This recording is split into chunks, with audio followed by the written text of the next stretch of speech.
Hey everybody, in today's video we are going to be looking at note values. We're not going to take a look just yet at their relationship to one another. We're just going to look at the note values themselves and being able to identify them. We'll dig into the relationship between these notes in later videos, but right now we're just worried about identifying these. The first note we're going to look at is the whole note.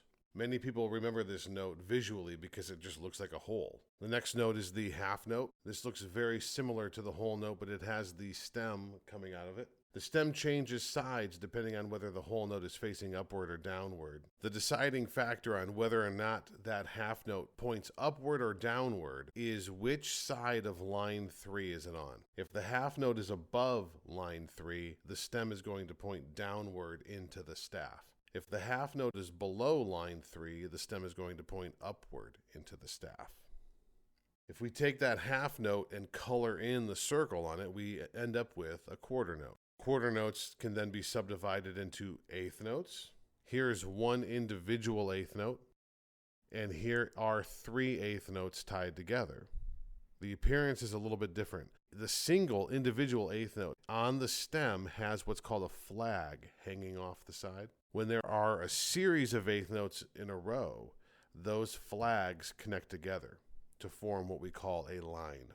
16th notes introduce a second flag. Here's a standalone individual 16th note. Here's a series of 16th notes in a row.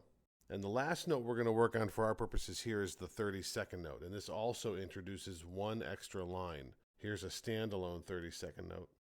Here's a series of 32nd notes. Again, the determining factor as to whether these notes point upward or downward is which side of line 3 do they fall on.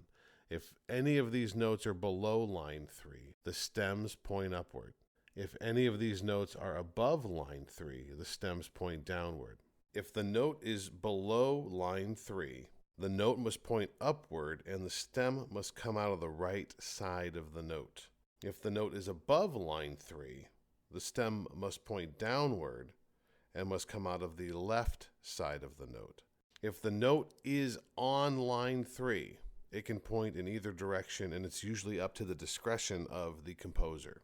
The homework sheet accompanying this video has all of the notes listed on the left side of the page and all of the names of the notes listed on the right side of the page. They are both in random order, however, and it's our job to connect the name to the actual note value. If you have any questions on this, let me know. Otherwise, good luck.